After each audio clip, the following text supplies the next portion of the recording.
Ang bata dili tao, yes. Ang bata dili tao, yes. Ang bata dili tao, yes.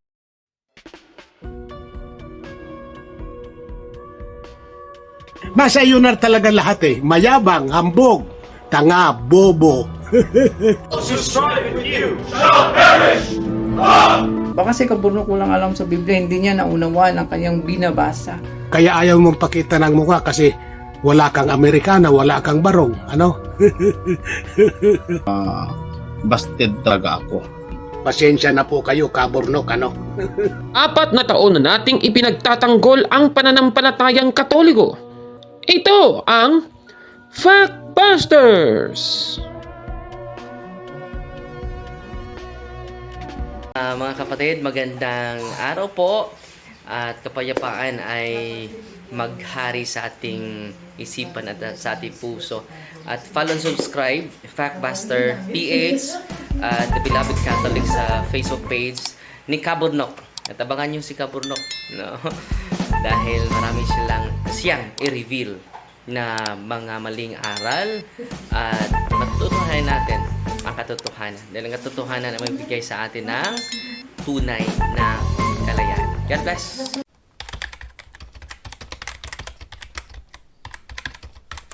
Magandang araw mga kapatid and welcome na naman sa isang episode ng Factbusters PH.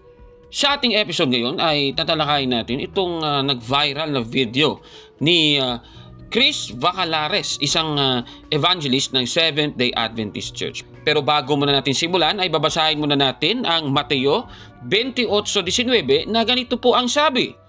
Kaya't humayo kayo, gawin ninyong alagad ko ang mga tao sa lahat ng mga bansa. Bautismuhan ninyo sila sa pangalan ng Ama at ng Anak at ng Espiritu Santo.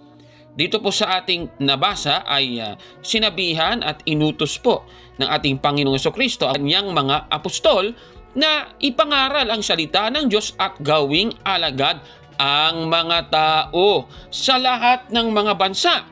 At silang ginawang alagad ay babautismuhan daw sila, mga kababayan. Base po sa nabasa natin, ayon sa Biblia, babautismuhan po ang mga tao sa lahat ng mga bansa. Ibig sabihin, kabilang po sa mga babautismuhan ay ang mga sanggol at mga bata. Kaya nga sa Iglesia Katolika, meron tayong tinatawag na infant baptism, mga kapatid.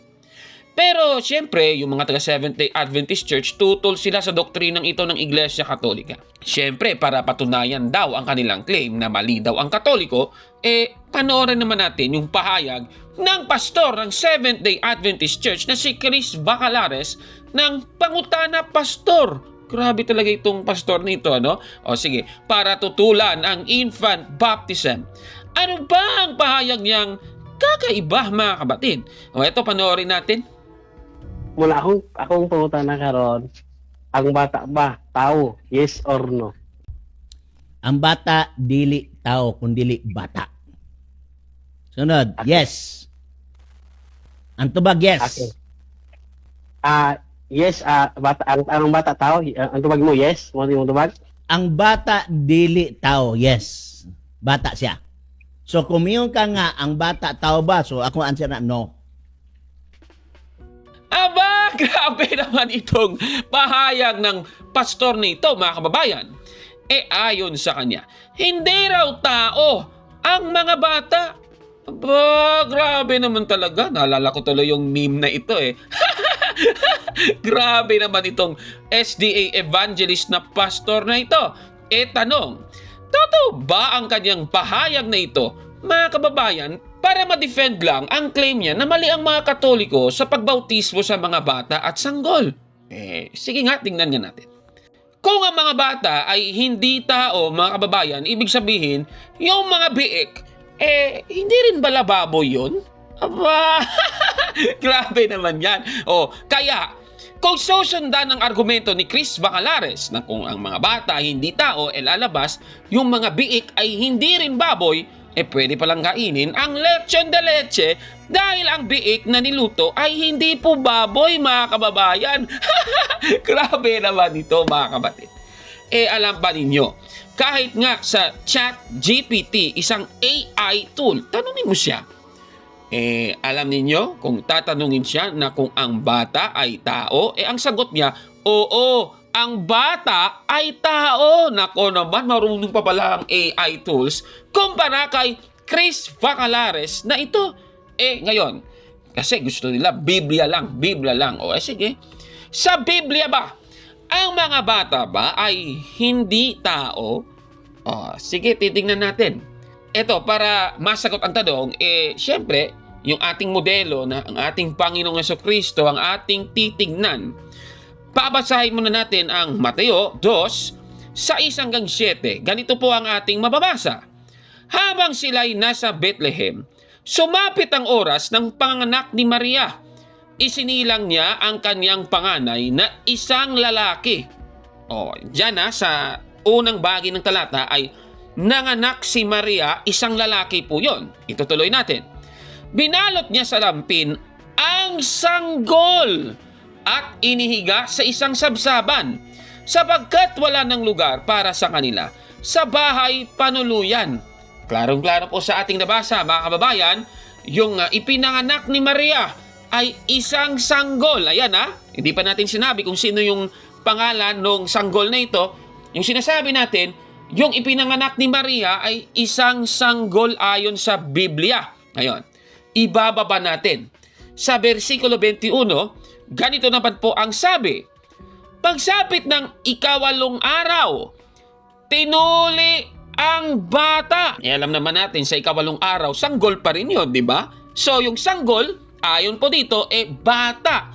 At sino ba itong batang ito? Itutuloy natin. At pinangalan ng Jesus. Ito ang pangalang sinabi ng anghel bago pa siya ipaglihi. Klarong-klaro po ng ating nabasang ito. Si Kristo pala yung sanggol at bata na ipinanganak ni Maria, mga kababayan. Noong sumapit ang 8 araw, tinuli po ang sanggol, na ayon po sa Mateo 2:21, isa pong bata na ipinangalang Jesus, mga kapatid. Ibig sabihin, mula po sa ating nabasa, si Jesus po na ipinanganak ni Maria ay isang sanggol at bata. Ayan, klarong-klaro po yan, mga kapatid. Ngayon, ang tanong, tao ba si Jesus noong ipinanganak siya ni Maria na isang sanggol at bata?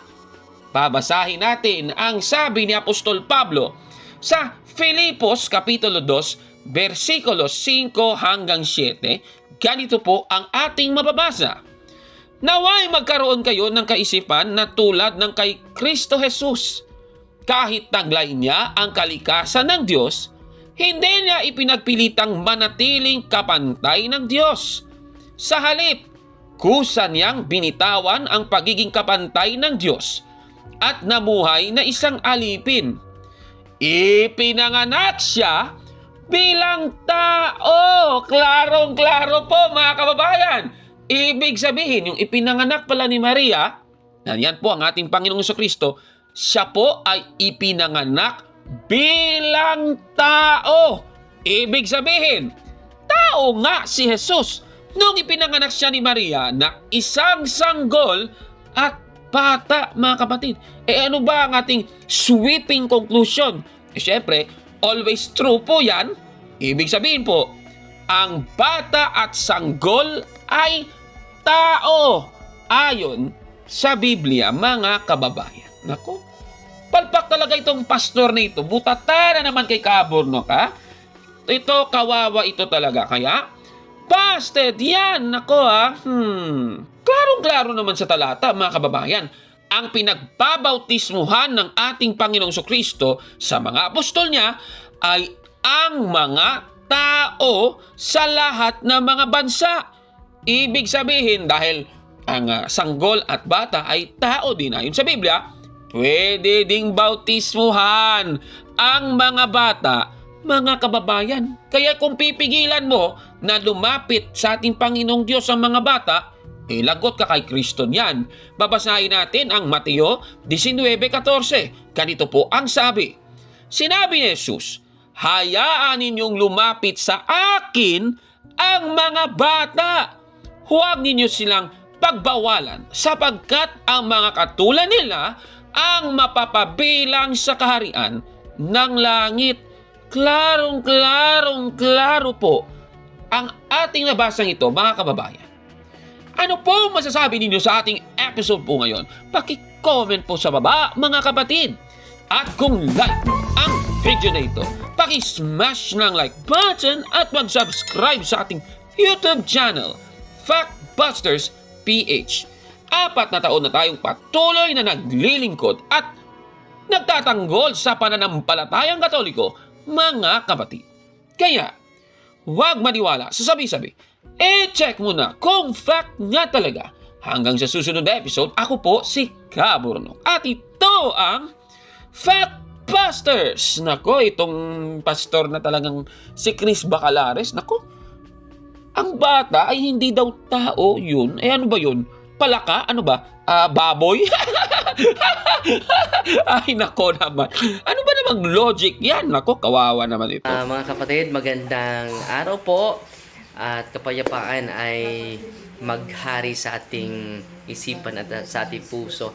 At follow and subscribe, Factbuster PH, at The Beloved Catholic sa Facebook page ni Kaburnok. At abangan nyo si Kaburnok, no? Dahil marami siyang i-reveal na mga maling aral at matutuhanan natin ang katotohanan. Dahil ang katotohanan ay magbigay sa atin ng tunay na kalayaan. God bless!